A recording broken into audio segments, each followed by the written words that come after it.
ज़िंदगी में जो भी समस्याएं उत्पन्न हुई, उनके समाधान समझ में नहीं आए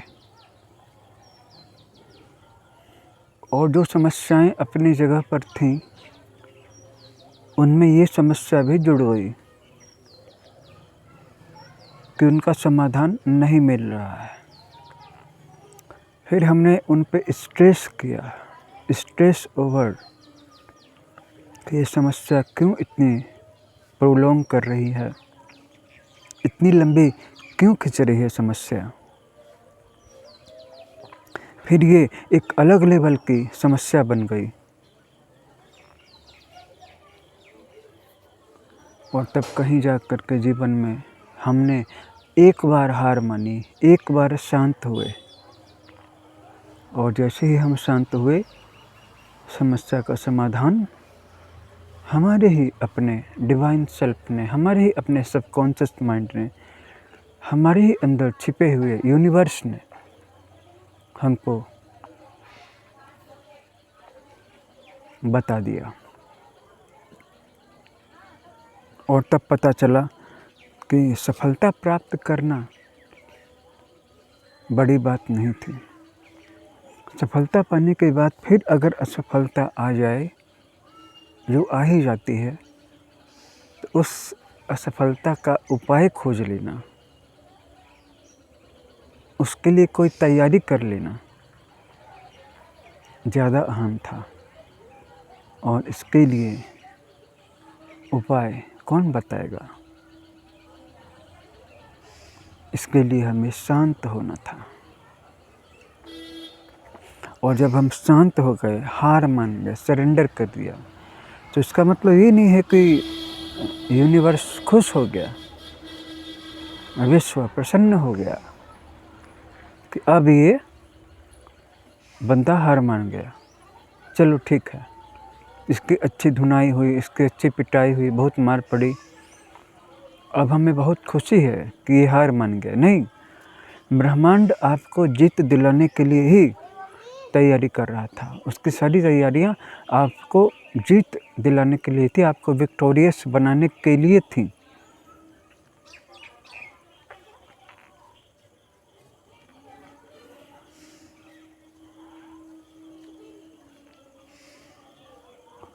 और जब हम शांत हुए, समस्याओं का समाधान नज़र आ गया, तो जीवन में ज़रूरत इस बात की नहीं थी कि हम सिर्फ सफल हो जाएं। सफल जब हो गए, इसके बाद फिर जब असफलता का दौर आएगा, साइकिल आएगी, उसकी हमने क्या तैयारी की, ये ज़्यादा अहम था। कुछ लोग समस्याओं के आने से पहले उसकी तैयारी करते हैं और कुछ लोग समस्या आने के बाद एकदम से जागते हैं। बहुत सारे लोग तो उनके जीवन में जब सुख का चक्र चल रहा है तो एकदम निश्चिंत हो जाते हैं।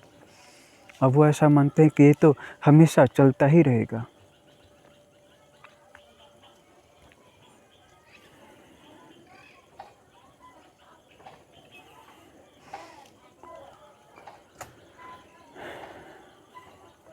शांत हो जाना अहम था और शांत हो जाना सफल होने से ज़्यादा ज़रूरी था। अपने आप को हमने कभी भी शांत होने के लिए प्रशिक्षित नहीं किया, ट्रेंड नहीं किया अपने आप को।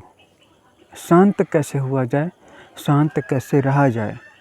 अगर हम शांत हो जाएंगे तो बड़ी बड़ी लड़ाइयाँ आधी वैसे ही जीत लेंगे।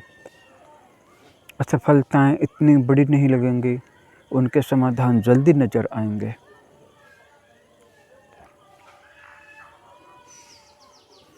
और फिर हम खुशी प्राप्त करने के लिए बच्चों की तरह प्रयास नहीं करेंगे, क्योंकि ये बच्चों की भाषा है। सुख और दुख, खुशी और गम, की असफलता और सफलता। अब हमारा माइंड स्ट्रैटेजिक तरीके से थिंकिंग करने लगेगा, out of the box thinking करेगा। जब हम सुख में होंगे, आने वाले दुख की तैयारी कर लेंगे। एक अशांत मन एक ही समय में बहुत सारी चीज़ों पे ट्रायल मारेगा और एक हारा हुआ मन एक चीज़ को भी छोड़ देगा। ऐसा नहीं करना चाहिए। प्रयास एकदम छोड़ भी नहीं देने चाहिए। कुछ प्रयास चलते रहने चाहिए थे, कोई एक साधना चलती रहनी चाहिए थी, कोई एक कर्म चलता रहना चाहिए था, एकदम बंद नहीं होना चाहिए, क्योंकि हर एक फील्ड में ज्ञान इनफाइनाइट है और उसमें अनंत काल तक सीखने का और ज्ञान को बढ़ाने का मौका है। इसमें हार मानने वाली बात कहाँ से आ जाती है? और एकदम से जब एनर्जी बढ़ जाए, शांति बढ़ जाए, तो बहुत सारे फील्ड में एक साथ प्रयास भी नहीं करने चाहिए।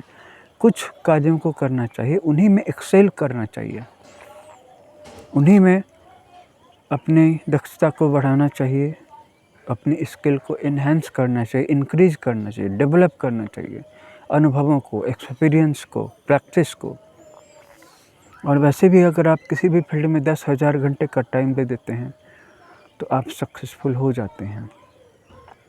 पियानो ही बजानी है तो 10,000 घंटे सिस्टमेटिक तरीके से प्रैक्टिस कीजिए।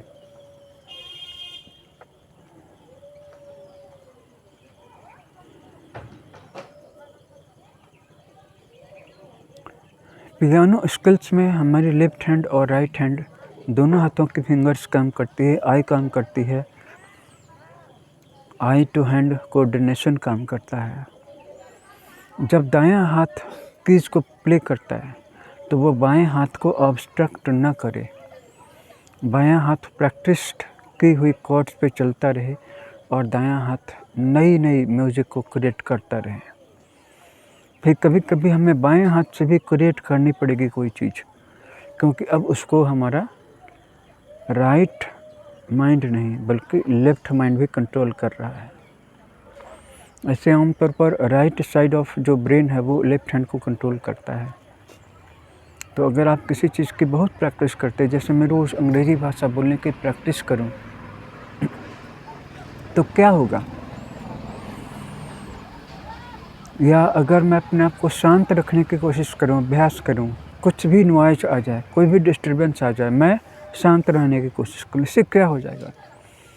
एक नया पैटर्न डेवलप होगा प्रैक्टिस का ब्रेन में, और इसी को हम रिपीट करें तो ये हमारे स्वभाव का, रिफ्लेक्स सिस्टम का हिस्सा बन जाएगा। मेडिटेशन भी एक प्रैक्टिस है, कम से कम कुछ दूर तक। उसके बाद क्या होगा इसके बारे में किसी को भी पता नहीं, क्योंकि वहाँ पर वो पाथ बना हुआ नहीं है, प्री डिफाइंड नहीं है, उसको आपको करना पड़ता है। जब हम राइट हैंड से पियानो की प्लेइंग करते हैं तो वो लेफ्ट हैंड से चलने वाली प्रैक्टिस को ऑब्स्ट्रक्ट नहीं करता है, और दोनों हाथों की उंगलियां सेम कीज को भी नहीं बजा रही हैं, दोनों अलग अलग कीज को बजा रही हैं। और किसी पहले से लर्न की हुई चीज़ को भी हम रिपीट करते हैं और बीच बीच में एक नया टच दे देते हैं, जिससे पुरानी प्रैक्टिस इंटैक्ट रहती है। मेन यही है कि हमें 10 ऐसी पीसेज को तैयार करना है, piece by piece, step by step. पहले तो एक ही पीस को तैयार करने में देर लगेगी, 500 घंटे, 600 घंटे, 1000 घंटे एक ही पीस को पियानो की। और मैं एक वन हैंडेड प्लेइंग की बात नहीं कर रहा हूँ। एक हाथ से अगर बजाना हो तो 3 घंटे में भी एक गाना बढ़िया से बजाया जा सकता है, 10 मिनट में भी बजाया जा सकता है। आप कहेंगे कि एक और प्लेयर आकर के कॉर्ड प्लेइंग कर देगा, एक मैन प्लेइंग कर देगा, तो भी वहाँ पर हमें कोऑर्डिनेशन तो सीखना पड़ेगा ना, सिस्टम में और प्रैक्टिस में अडेप्ट तो होना पड़ेगा ना। तो फिर हम ये दोनों हाथों की जिद क्यों कर रहे हैं? क्योंकि इससे हमारे हाथों की स्किल डेवलप होगी और साथ साथ में हमारी समझ, हमारा ब्रेन विकसित होगा, हमारे ब्रेन में नए न्यूरॉन पाथवेज बनेंगे। अंग्रेज़ी भाषा आप सीख रहे हो, आपकी मातृभाषा हिंदी है या बांग्ला है, आप बोल रहे हो, इसके बाद कुछ समय के बाद आप जो बोलते हो उसको देखते नहीं हो। जब तक आप देख के बोलो कि जो मैं बोल रहा हूँ उसमें टेंस सही है या नहीं, नरेशन सही हुआ है या नहीं, ऑब्जेक्टिव केस सही हुआ है या नहीं, प्रोनाउंस सही हुआ या नहीं, एडजेक्टिव सही हुए हैं या नहीं, आर्टिकल सही हुए हैं या नहीं। तो आप ऑब्जर्वर बन गए हैं और उसको करेक्ट भी कर रहे हैं बोलने से पहले। तो बोलने से पहले करेक्ट करने से वो करेक्शन नहीं आएगी, गलत बोलने के बाद ही प्रैक्टिस आएगी।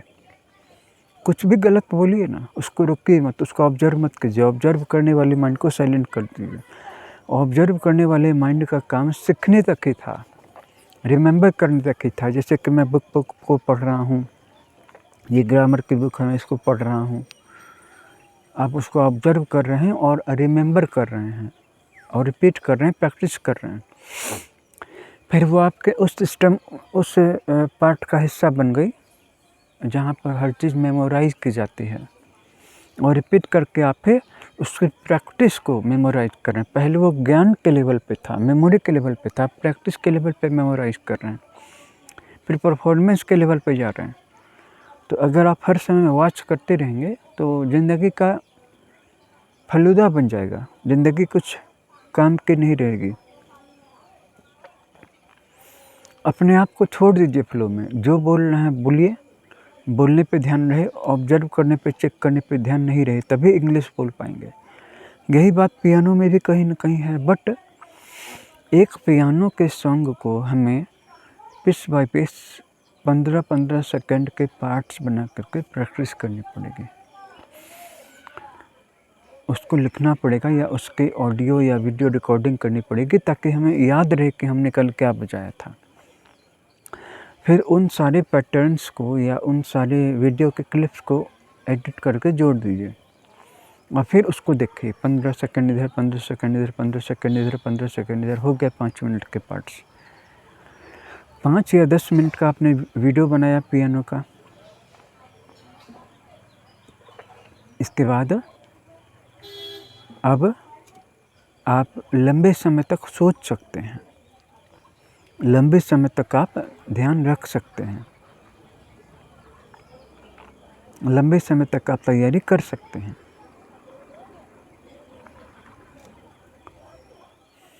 अभी तक आप 15 सेकंड से ज़्यादा मेमोराइज़ नहीं कर पा रहे थे। अगर आप नई 15 सेकंड की प्रैक्टिस को ऐड करना चाहते थे तो वो घालमेल हो जाता था और नए वाले में पुराने वाले में जोड़ने में दिक्कत होती थी।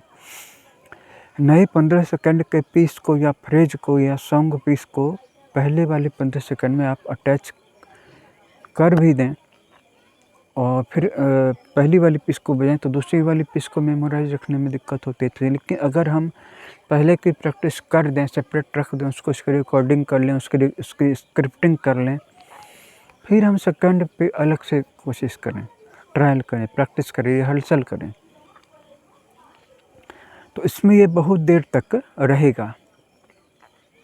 फिर तीसरी 15 सेकंड या 20 सेकंड की प्रैक्टिस करें। इस तरह करके हम सारे पोर्शंस को अलग अलग प्रैक्टिस करें और अंत में जब ये सारे पीसेस 10 मिनट के हो जाएं या 5 मिनट के सॉन्ग के हो जाएं या 6 मिनट के हो जाएं, इसके बाद हम उनको एडिट करके एक जगह पे रख दें और फिर मिनट्स को बढ़ाएं। जैसे अब हम 30-30 सेकंड के अंश की प्रैक्टिस करें एक फ्लो में, 15 सेकंड इधर, 15 सेकंड इधर, 15 सेकंड इधर, 15 सेकंड, अब हम 30-30 सेकंड कर दें। तो 5 मिनट के सॉन्ग में हमें 10 पीसेस की प्रैक्टिस करनी होगी। ये सेकंड लेवल ऑफ प्रैक्टिस है। बेसिक लेवल के, इंट्रोडक्टरी लेवल की, फर्स्ट लेवल की थी कि 15-15 सेकंड की पीसेस बनाएं क्योंकि उतना मेमोराइज रखना आसान होता है। यही बात इंग्लिश भाषा में भी है कि पहले हम एक एक सेंटेंसेस को बोलने की कोशिश करें, उससे भी पहले एक एक फ्रेजेस को। जैसे कि I want to tell you that, कि मैं आज आपको पियानो के बारे में कुछ बताना चाहता हूँ, या I want to tell you that, I want to tell you something about piano practice today in today's session. तो हमने क्या किया, पहले एक वाक्य, एक फ्रेज का ट्रांसलेशन किया, फिर दूसरे फ्रेज का ट्रांसलेशन किया। At first we translated the very first part, इसके बाद हमने दूसरे पार्ट की ट्रांसलेट की। At first we translated the very first part, then we proceeded to the second part, and now here we are, we have whole of the sentence is translated and ready to be spoken. जब हम इस baby step को accept करते हैं और एक ही बार में पूरे आकाश को पकड़ने की कोशिश नहीं करते हैं, तो हम धरती पर होते हैं। पहली बार हम ग्राउंडेड होते हैं, पहली बार हमारे कदम ज़मीन पे होते हैं, दिमाग तो आसमान पे उड़ जाएगा। हालेलुया पियानो की पीस सुनिएगा, बीथोवन का पीस सुनिएगा, आपको लगेगा कि मैं बजा ही लूँ, बट आप कहाँ, वो तो समंदर है, वो तो पूरा आकाश है। तो क्या 15 सेकंड से हम स्टार्ट कर सकते हैं? बिल्कुल कर सकते हैं।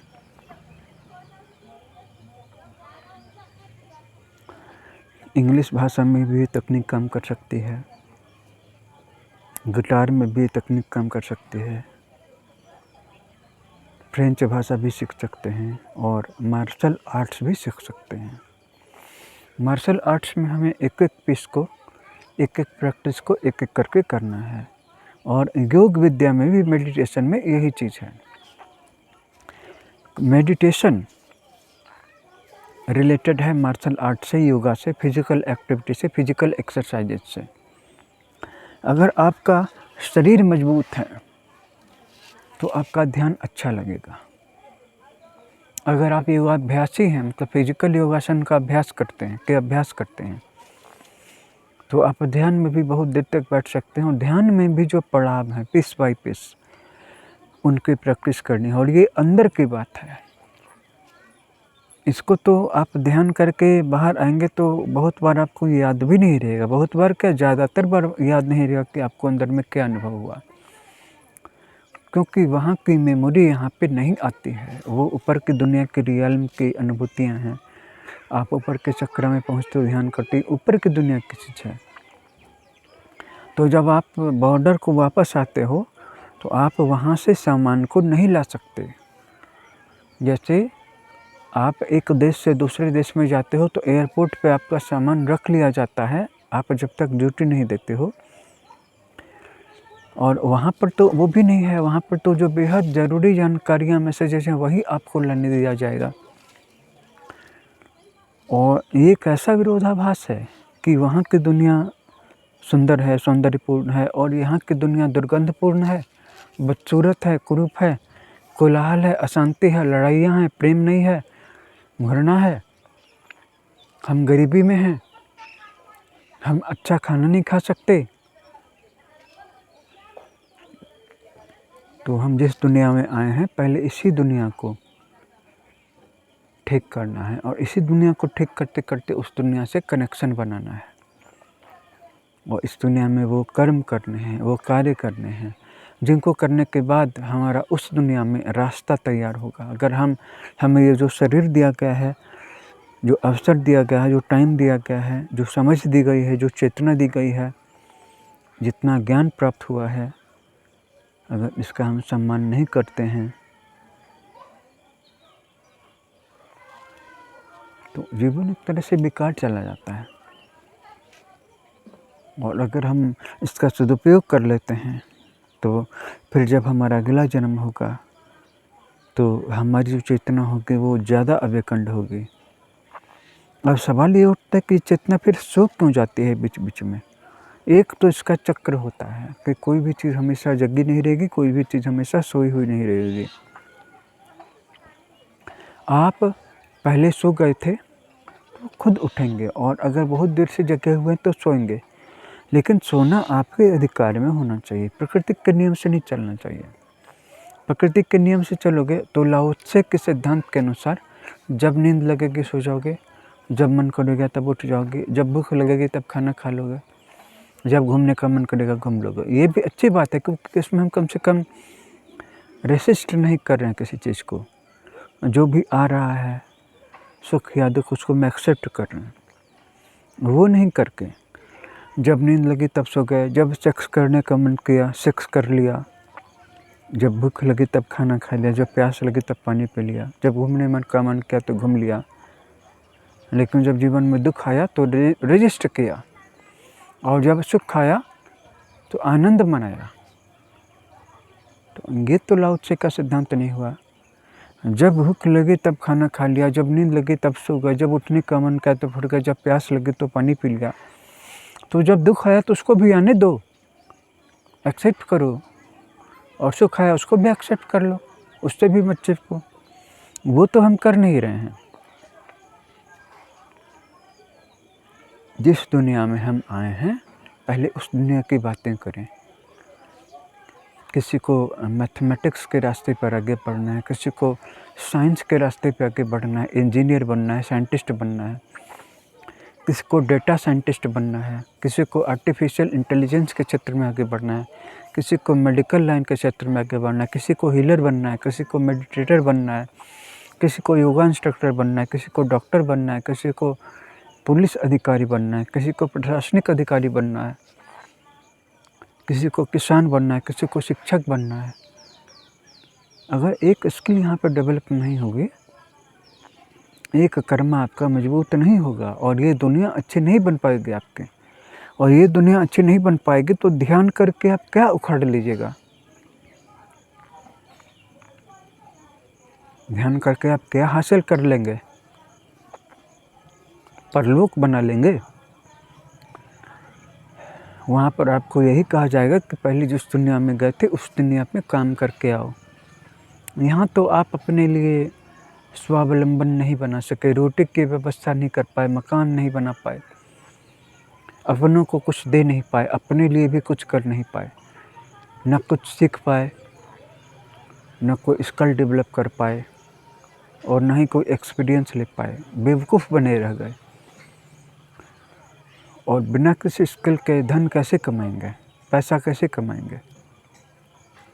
जिनके पास स्किल्स हैं उनके लिए भी पैसे कमाने में जब कंपटीशन है, दिक्कत है, डिले है, बाधाएं हैं, किसी को बायर नहीं मिल रहा है, किसी को क्लाइंट्स नहीं मिल रहे हैं,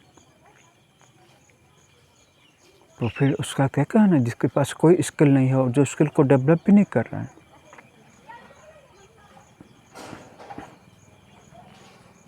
इसीलिए हमेशा जिस दुनिया में आए हैं पहले इसी दुनिया को ठीक करें और इसको करते करते मेडिटेशन करें और ऊपर की दुनियाओं से संपर्क स्थापित करें। ऊपर की दुनियाओं के बारे में तो पूरी बातें होंगी, बातें ही बातें होंगी।